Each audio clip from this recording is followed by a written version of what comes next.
Por favor, ayúdame con el leccionario primero de Pedro, capítulo 4, verso 11. Dice así la palabra del Señor. Si alguno hable conforme a la palabra de Dios.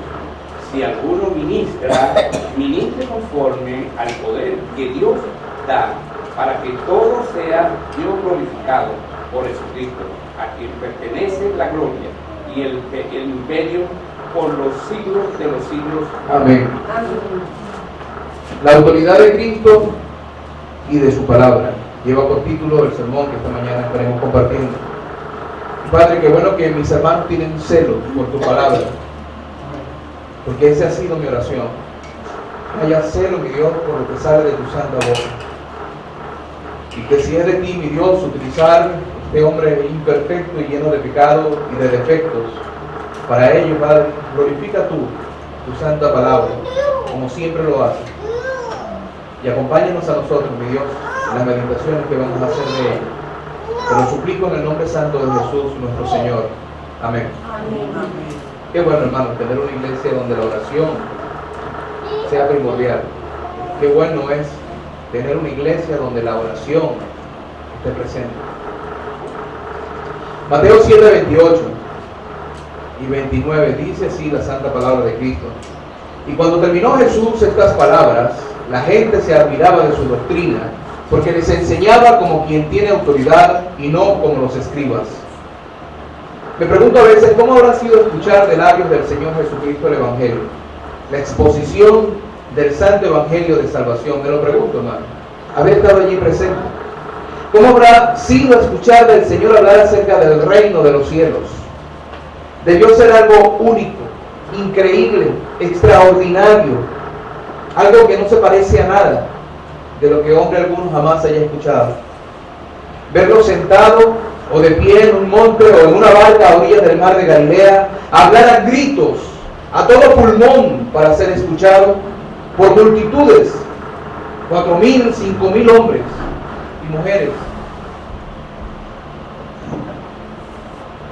El ir revelando el plan divino de redención, la forma de conducta ética y moral del ciudadano del cielo y la descripción de ese cielo, el juicio final para los justos y para los injustos. ¿Cómo sería estar presente ante el Dios del universo hecho carne? Un día lo sabremos, hermanos. Un día sabremos cómo será eso. Un día muy pronto estaremos ante la presencia misma de ese Señor y Dios, que en su forma humana nos hablará con voz de trompeta, con voz de mando, con voz de arcángel. Y no tengo dudas que logrará, por lo menos en mí, más de lo que escucharon los discípulos y la multitud aquel día en las faldas del monte, donde el Señor predicó este sermón. Hemos llegado al final del sermón del monte. Y en los versos 28 y 29, el autor del Evangelio, Mateo, agrega por inspiración del Espíritu Santo la frase más importante de todo el sermón, hermano. Y lo curioso es que no la dice el Señor Jesucristo en el sermón, la dice Mateo. ¿Y por qué digo que es más importante? Porque habla de la autoridad por la cual todo lo que se dijo debe ser obedecido.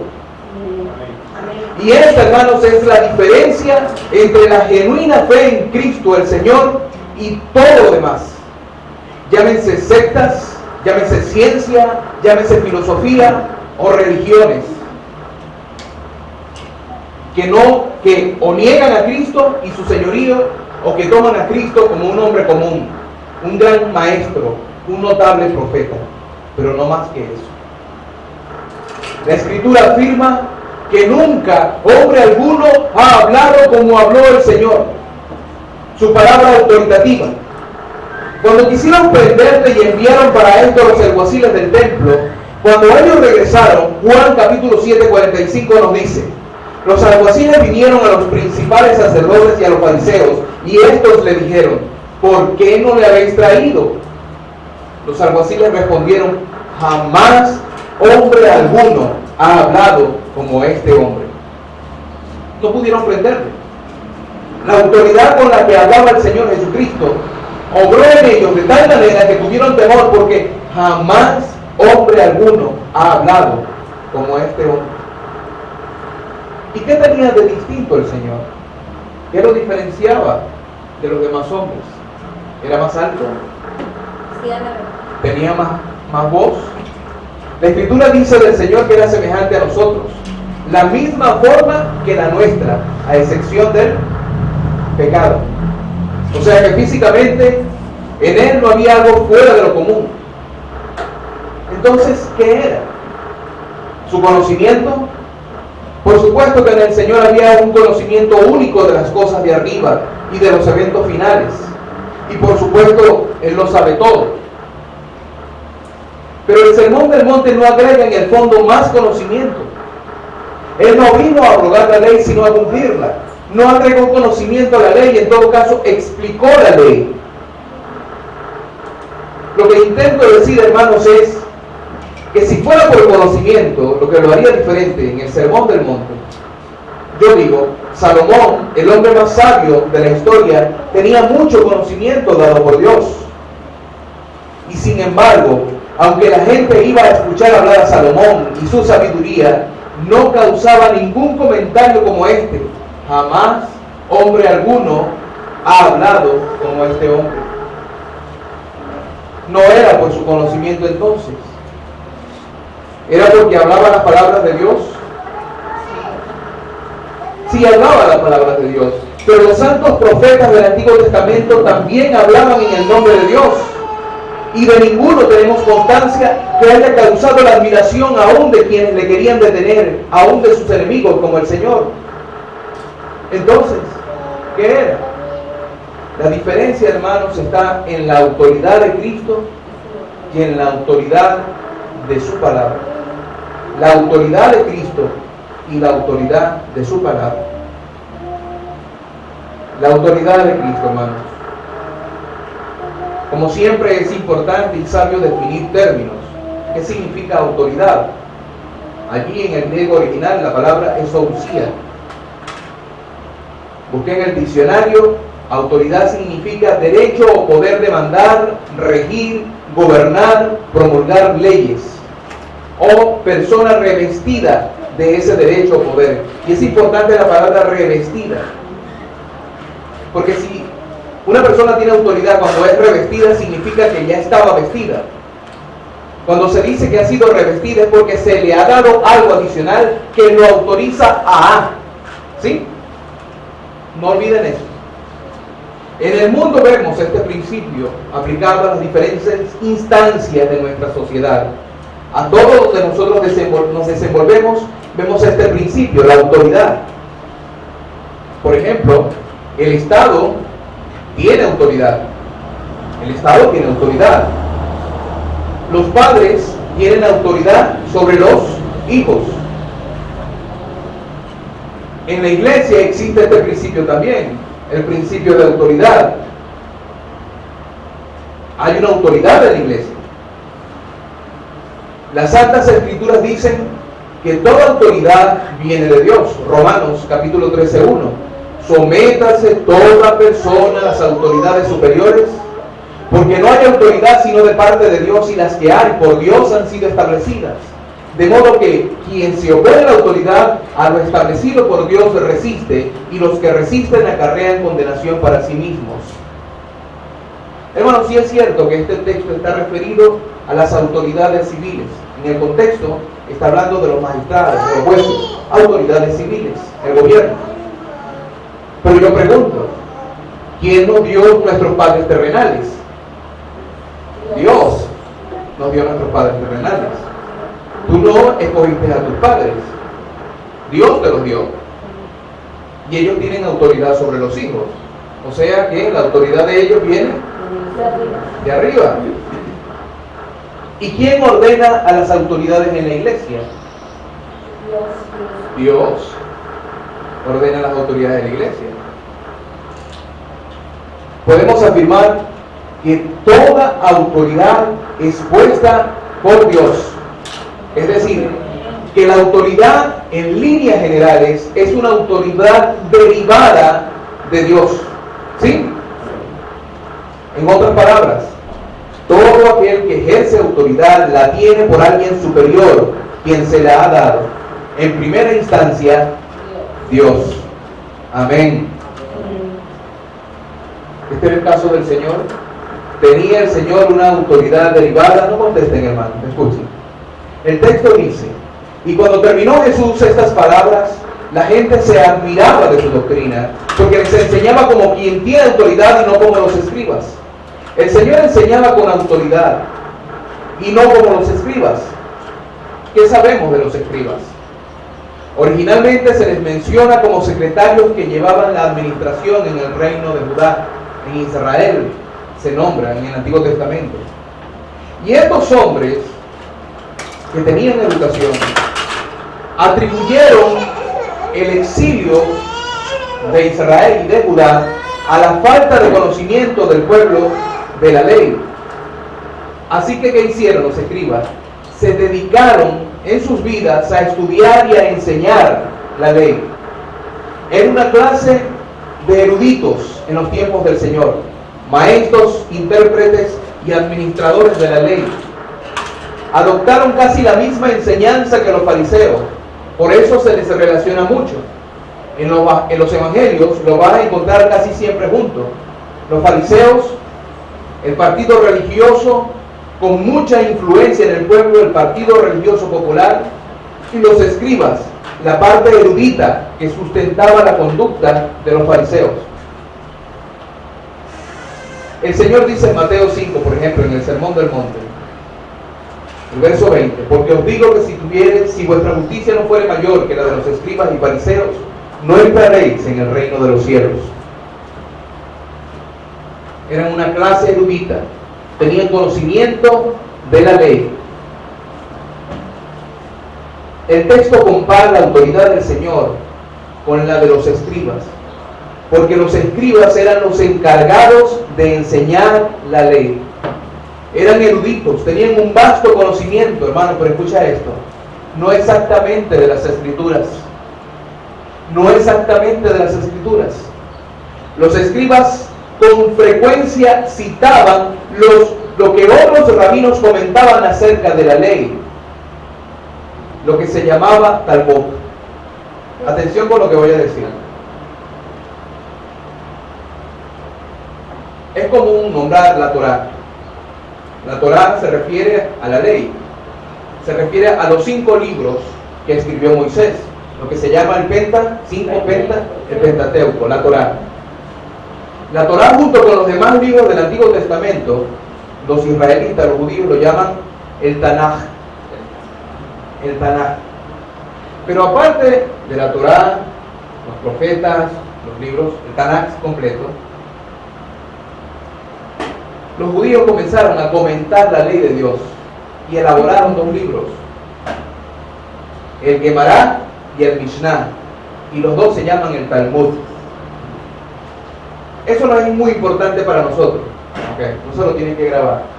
Lo que es importante para esto es que los escribas no citaban la Torá, citaban el Talmud, es decir, lo que otros rabinos y otros escribas habían comentado de la Torá, la ley original. Ellos no citaban la ley, ellos citaban los comentarios de otros rabinos. Por eso en el sermón el Señor constantemente dice: oísteis que fue dicho, dando a entender que lo que estos hombres estaban enseñando no era lo que decía la palabra. ¿Por quién fue dicho eso? Oísteis que fue dicho. ¿Por quién fue dicho? Por los escribas. Estos hombres, aunque eruditos, habían torcido la ley, cargando a los hombres con peso que ellos ni siquiera tocaban con el dedo. La autoridad del Señor estaba en que Él citaba la fuente misma de la ley sin referencia a los comentaristas, sin referencia a otros maestros. Después de todo, Él vino a cumplir la ley y debía hacerlo como decía la ley y no como habían enseñado los escribas. Su autoridad se derivaba de la fuente, de las Escrituras mismas, no de lo que decían otros comentaristas. Su autoridad era derivada de la fuente, de las Escrituras.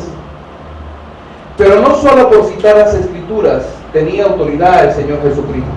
Muchos profetas citaban las Escrituras.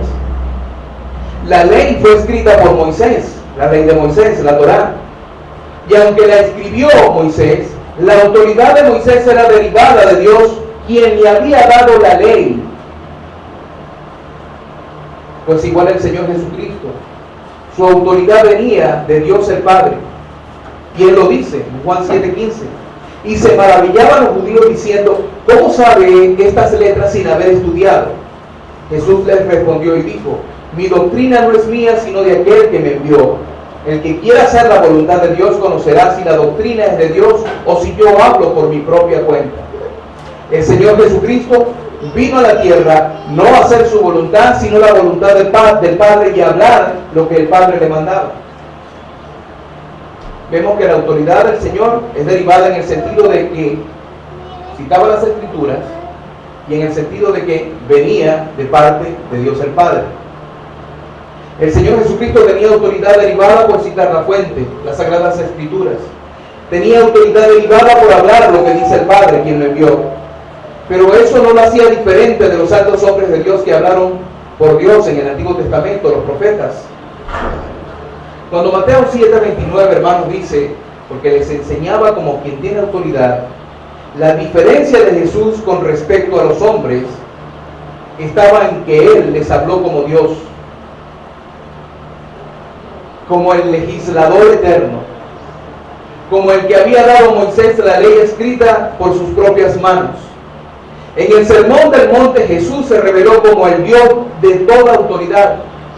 Por ejemplo, Mateo 5:11, bienaventurado soy cuando por mi causa, no la causa del Padre, no la fuente, cuando por mi causa os vituperen y os persigan y digan toda clase de mal contra vosotros, mintiendo. Gozaos y alegraos, porque vuestro galardón es grande en los cielos, porque así persiguieron a los profetas que fueron antes de vosotros. El Señor dice que los discípulos padecerán persecución por su nombre y que debido a eso recibirán galardón. Hermanos, solo Dios puede asegurar esto. Cristo se estaba revelando como Dios, con autoridad de Dios en este texto.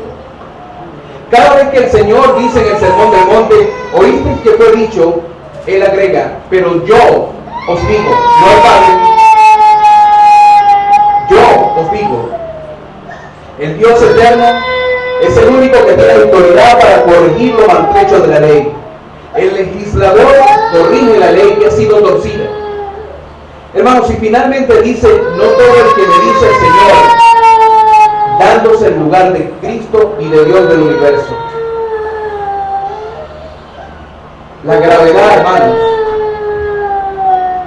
de las sentencias y advertencias que aparecen en el Sermón del Monte no está en lo que dice el sermón.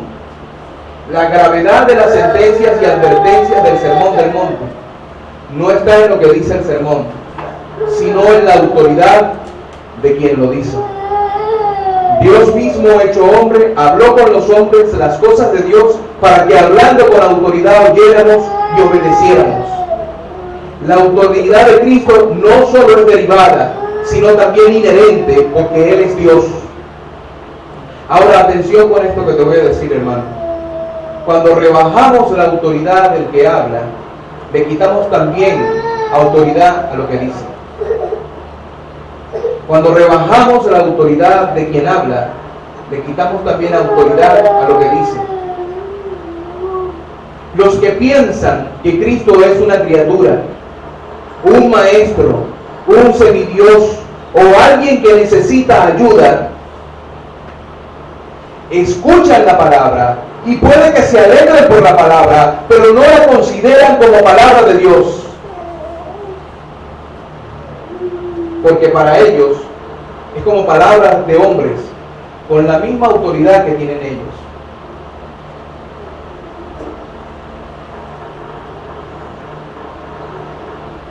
Lo importante del Sermón del Monte en principio es quién lo dijo.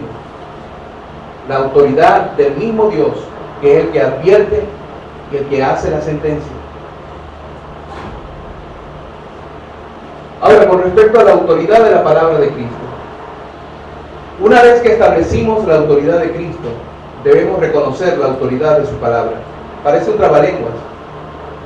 No podemos afirmar la autoridad de la palabra de Cristo hasta que no vemos la autoridad de Cristo. El Salmo 138:2 dice: me postraré hacia tu santo templo y alabaré tu nombre por tu misericordia y tu fidelidad, porque has engrandecido tu nombre y tu palabra sobre todas las cosas. Hermanos, atención. El nombre de Dios es Dios. El nombre de Dios es Dios. Su nombre representa su sustancia. En cierto sentido, hermanos, no conocemos el nombre de Dios. Dios se ha revelado en su palabra. Pero la revelación que ha hecho Dios a través de los nombres que ha dado, realmente no nos dicen la sustancia de Dios. Dicen sus atributos, dicen lo que Él hace. Por ejemplo, Yahvé, yo soy el que soy. Él habla de su propia existencia.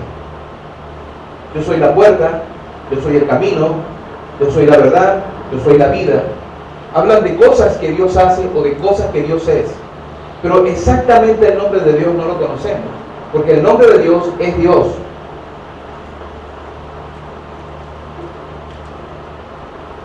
Y Dios ha engrandecido su palabra a la misma estatura de su nombre. Dios ha engrandecido su palabra a la misma estatura de su persona. La palabra de Dios tiene poder, tiene autoridad. Dios dijo y todo fue creado.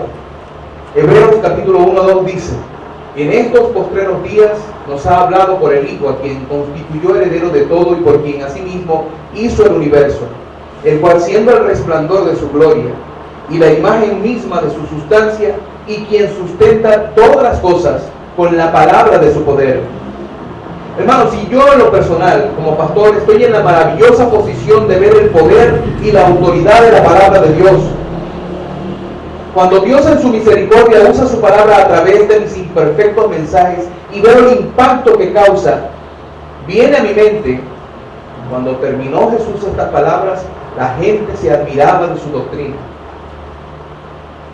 Cuando veo el impacto, hermanos, de la palabra de Dios en su iglesia, me maravillo de esto. Cuando terminó Jesús estas palabras, la gente se admiraba de su doctrina. La palabra de Dios debe causar en nosotros esto. No hay una traducción exacta de la palabra que se traduce como admiraba, perplexo, admiraba, asombraba, atónita. Algunos lingüistas dicen que lo que quiere decir esa palabra en realidad es como un golpe que los dejó atónitos. Esto lo causa la autoridad de la palabra de Cristo. Si eres maestro, o si piensas ser maestro, es algo que debes tomar en cuenta. Cuando el apóstol Pablo le dice a Timoteo, esto manda y enseña, se estaba refiriendo a que la genuina palabra de Dios es la que tiene que ser enseñada y debe hacerse con autoridad. En nuestro caso, autoridad derivada de la autoridad de la palabra de Dios. Y cuando esta es bien expuesta, con conocimiento y con autoridad, causa en los que la oyen lo que promete Dios. Ahora, esto no es solamente para los maestros. No todos en la iglesia van a llegar a ser maestros, ¿verdad que no? Sin embargo, todos deben predicar el Santo Evangelio.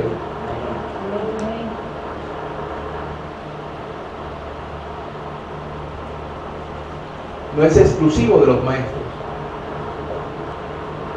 en el sentido del que todo aquel que ha sido llamado a esta función o cargo dentro de la iglesia no es exclusivo del maestro. Cada uno de nosotros debe exponer las Escrituras con autoridad y debemos hacerlo como dice el apóstol Pedro. Si alguno habla, hable conforme a las palabras de Dios. Si alguno ministra, ministre conforme al poder que Dios da, para que en todo sea Dios glorificado por Jesucristo, a quien pertenecen la gloria y el imperio por los siglos de los siglos. Amén. Hermanos, esto es lo único que Dios bendice. Esa palabra que creó todo y que todo lo sustenta es la que tenemos en nuestras Biblias. Y aquí el aspecto práctico del sermón para tu vida.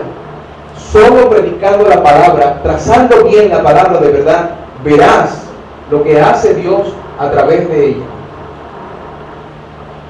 En el poco tiempo que llevo aquí en Maracay, he visto cómo la palabra de Dios ha transformado no solamente a ustedes, sino que ha impactado a algunos que han venido de fuera. Ahora, ese impacto no significa que las personas crean.